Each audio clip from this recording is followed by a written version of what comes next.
Yo, yo, yo, this is Translee, and right now you watching HipHop Heads.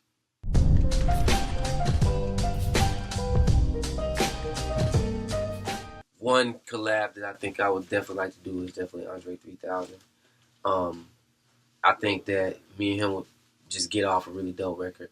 Like I always say, people ask me who I want to collab with. Shit, I say Beyonce because I'm trying to go to the top. Like I think me and her would make a really dope record. Who else? I like Anderson .Paak. Anderson .Paak, he's really. I think me and would do really good work. Lauryn Hill, still.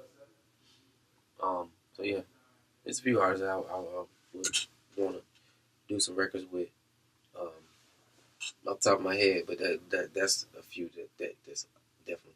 But doing records with Tip was a big bucket list type of thing because I was musically, rap wise, I was raised by people like Tip. You know what I'm saying? Like, so it's like, being able to do records with him is definitely an honor. And are you going to do a lot more records with T.I.? Like, you just kind of get together when there's a project you feel that he would be good on? Yeah. Just get together and make it happen? That's how Catch This Wave came about. Like, once I felt like I had the record that I wanted him on, I in the studio, I pulled up on him in the studio, and we got the record done. So, other than that, I try not to just bother him too much about everything, every little thing. But when I have something, I'm calling about something. But yeah, man, it's a lot of artists that I definitely work with, and I got artists that I know personally that I've been working with that I put over anybody. So, but I think overall, streaming saved the game from this aspect. But before, if you were either making nothing or you were making millions of dollars. Streaming made it so artists now, there's middle money. Like, you may not make $1 million, but you may make 30,000 this year or whatever. I'm just whatever. Like, you can build a fan base and target them, and they stream your music, and you can make money. Versus before, you didn't have no way to get it to people. Like, think about this, going platinum back in the day, like before streaming and all that stuff. Whenever they were buying CDs, you couldn't be a nobody and go platinum. Why? Because you have to press up 1 million CDs to sell 1 million CDs. So that means somebody has already packaged up 1 million of your CDs, meaning the access to entry into the game was you already had to damn near have millions of dollars to even make $1 million. So it's like now you can package it up, build a fan base, build the excitement about it, and upload it right to Spotify, and the money comes straight to you without having to press up and get the plastic cases and the CDs pressed up and the booklets done. That shit costs a lot of money. And you had to press up 1 million of those just to sell 1 million of those. So it's like, that shit was a lot of money, bro. And it's like now all that money just goes straight into, it's actually gone. Like, that whole part of the industry spending all that upfront money to get your product out is gone. Like, literally, like I can literally record a project tonight and upload it tomorrow to all streaming platforms and be selling. And God forbid I do a video that just goes viral about that said project I'm dropping tomorrow. You can go platinum or whatever. Maybe not platinum. You know what I mean? No, I totally get you. You don't have to, there's no barrier, no big barriers to you getting in. But that's a good thing and it's a bad thing because now everybody's fucking doing it because there's no barriers. So it's like, it's just because now anybody, you don't even have to have all this anymore. Like, you just literally have a laptop and a microphone and you're a rapper now. You can upload your shit and you can jump into the space of artists. So it's like, the game is so different now, but you just got to find new and creative ways to market yourself because somebody's going to figure it out. You know what I'm saying? Yeah. I definitely agree. I mean, social media has changed the game in the sense that it made entry into the game easier, but it also made standing out harder. Mm-hmm. Yeah. Because you don't have to be signed anymore to be a part of the game. Yeah. But the crazy thing is, all these artists that you think aren't signed, they be signed, bro. That's the crazy thing. Like, they be having deals, major deals. Like, these artists that just be popping up with millions of followers on Instagram, and you think, like, oh, they just did that on their own. They be having major deals somehow, some way. I don't know where it be coming from, but they be finding them. I think it's interesting, man. Yeah, isn't that how they got the term industry plant? Yeah. Oh yeah. Most definitely. And I've seen a lot of them come. I've seen a lot of them come and go. Like the artists that never have. Like I look at it at an industry plan as. I don't say that they're not talented because they artists that are talented, but sometimes there'll be an artist that'll blow and it's like I bet you didn't go out to the club and work your record not one time.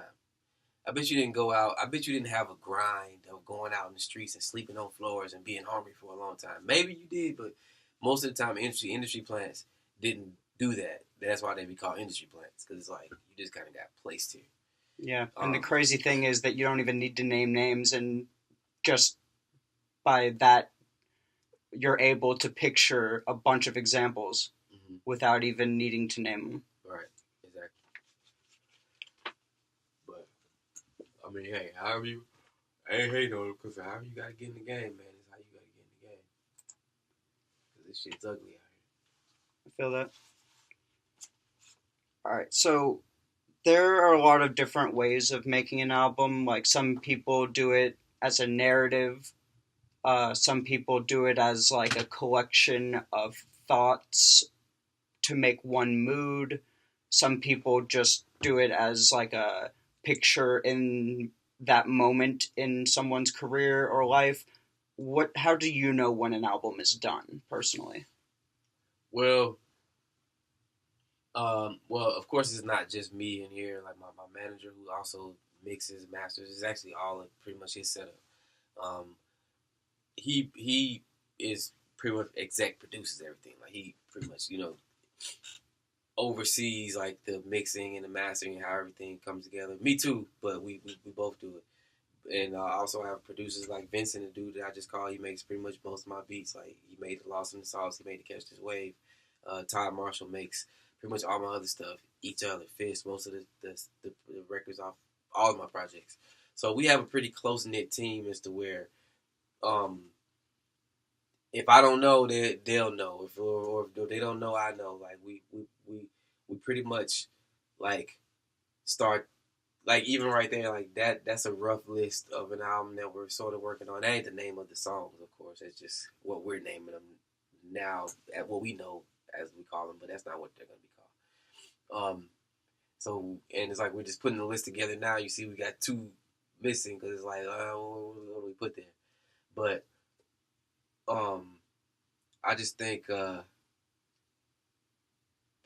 we know, we know. Like I don't. It's not really like a method to the madness. It's like we like, yo, I think like we just do records, and then whenever like a collection of songs come together that all feel like it's cohesive, then we know it's time. You know what I'm saying? Then we start working on, like, I be pretty much having the names of collections of songs that I know I want it to be called. So whenever we get them together, it's like we just throw out a couple names. I throw out some names, and we pretty much just roll with it. You have a really unique balance in your music between mainstream appeal and lyrical substance, and a lot of people have trouble. They either lean one way and go too mainstream, or they end up sounding preachy. Like, is it something that comes naturally to you, or is it something that you consciously think about when you're writing? Well, I think that it's just really just me and how I am. Like it's hard for me to just say anything. Like I don't use my platform for that. I know a lot of people make music just for the fun. It's like they don't want to even dabble in stuff like that because you don't want to make people feel any type of way. You don't want to, it's just needs to be cut and dry. But me, I don't know how to do that. So it's like even in my most happiest songs, I'm gonna just say whatever's on my mind, whether it's good, bad, or indifferent. So it's not really a cognizant thing. It's just naturally how I rap. You know what I mean? Like I'm whatever's on my mind, I'm gonna talk about it. Whether it's something going on in the country or whether it's something going on in my neighborhood, like whatever it is, I'm gonna talk about it. And that's really why I got into music. You know what I mean? Is to say something. Which leads me to another question, is that you've said before hip-hop has a great power to drive social change and spread a message. What's the biggest problem right now in society that you would like to change with your music?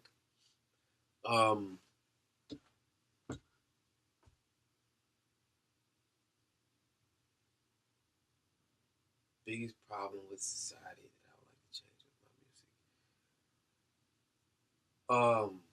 music.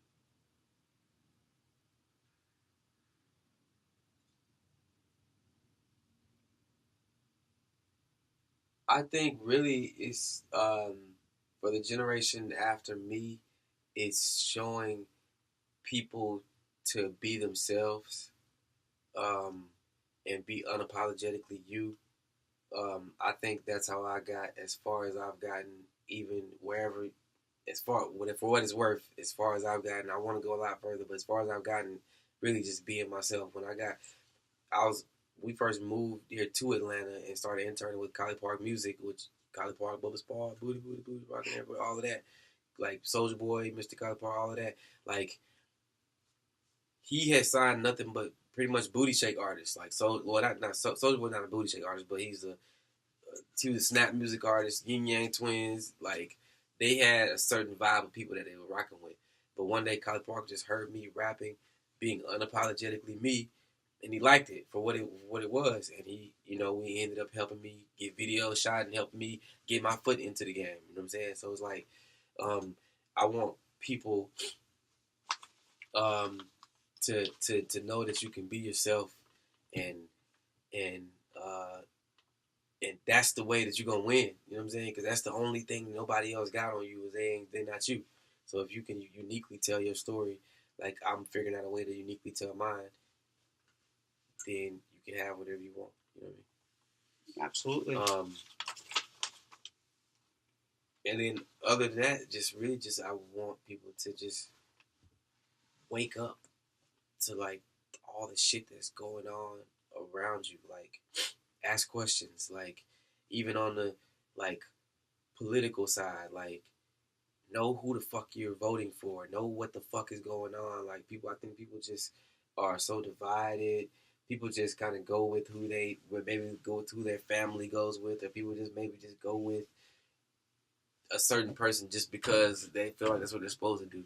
I feel like everybody needs to just stop for 1 fucking second and fucking really just dive into what's going on in your community around you and really figure out how you can make a change, because it's like all of this, like, I feel like it's a lot of social media activism that goes on, or it's like, I've done my job for today. Like, you know what I'm saying? Like, so many people are like that, and it's like, man, we ain't gonna never get nowhere. This country is just gonna keep on like just fucking going in circles. So, and I think all of that is just tied in just being yourself, and doing and making sure that you take care of you and yours and your family, and I think the world will be a better place. But everybody's so worried about what everybody else is doing that it's just like, it's crazy. Totally. Having lived in Atlanta for a couple years now, what are your thoughts on the current state of hip-hop music in Atlanta? To be honest, I really like it. I think that there's some trash music out there, but music is in the ear of the beholder, I guess. But like, I think there are a lot of artists that are waking up and speaking on things, like when you have 21 Savage speaking on the Flint water crisis, and it's like it's a awakening is happening, that more artists can talk about things so that you're not just feeding kids bullshit all day long. Same with food. Like, it's the exact same thing with food. Like, if you feed someone bullshit all day, they're gonna grow up sick people. You know what I'm saying? Yeah. And that's what's been going on. So I feel like, and like when you have somebody like Two Chainz putting out an album, I'm not saying that I know he has kid fans, but he has more of an adult fan base probably. But even him, from going from where he came from to making an album, Rapper Go To League, and actually speaking and trying to make kids, especially young black kids, to let you know you don't have to just fucking rap and play basketball. Like you can do something else besides that. And I think that's big coming from 2 Chainz to say stuff like that, so that people can just like wake the fuck up. You know what I'm saying? Because we just like literally, I ain't gonna lie, like it's everybody, but especially black people. We be fucking like focused on the wrong things a whole lot of time. You know what I'm saying? And it's like just trying to get people to just wake up, like, yo, you can be a doctor too. You can go and or there's not only basketball players. There's sports agents. There's physical therapy. There's what I'm saying, sports medicine. There's a lot more stuff that you can do. So it's like I appreciate 2 Chainz for doing that. But just the state of Atlanta rap music, I think it's good. And then me working with somebody like Tip, like I think he's a voice for the people. Like anytime there's some wrong or bullshit going on, Tip is at the forefront of it, speaking on it. Yeah. So I mean, I can appreciate where it is. Like I think it was taking a dip for a second, but I think now I think the OGs are keeping it alive, and I think people like 21 Savage going on there speaking on something. Offset doing all the stuff he's been doing. Like he just went on Ellen and donated all that money to Ellen for the work she's doing in Africa. Like I just think that's where we need to be headed. Like if y'all gonna be making all this money, do the right thing with it. Like instead of just like, oh, I just bought 30 chains. Like that just make these kids, a kid that ain't got shit, you gonna be like, yo, I need that chain. Fuck all this shit. Like I'm gonna go get that chain. And you ain't making millions. Like, where you gonna get it from? You gonna go rob? You gonna sell dope? You gonna do what you gotta do? Your mama ain't at home. Your daddy might be locked the fuck up. It's a whole world of shit going on. So it's like I don't blame these kids, but it's like that's why you gotta hear it from the people that you look up to. That's the only way you're gonna make a change. So it's like I can appreciate some of these artists that are doing that. Yeah, and when you say that, it reminds me of the song that Kanye and T.I. put out, where they go back and forth about politics. Yeah. It's very accurate. Yeah, that song blew me away whenever Tip did that. That was really dope. Yeah, I mean, same difference, and I think Tip was just trying to show Kanye, like, look, man, the example that you're setting right now is setting us back right now. Like, I think that's all that was. Are you currently working on any projects? Yep. Like I said, those records up there are just songs that I'm working on. But it's crazy because I have a collection of songs right now that are really, I ain't gonna say lighthearted, but just like we just having fun with. Like if you heard like HD Bling on my project, records like that, I have a collection of those where it's like I'm itching to put them out. You know what I'm saying? Because they're just fun records. And I think people would be excited to hear just something different from me, where it's not necessarily just like sample driven, gospel feel. Well, that's my favorite type of music to make, and I have another album ready to go right after that. But it's like I just literally like have been in a fun record place too. Yo, this is Translee, and Freedom Summer is out right now. Make sure y'all go get that.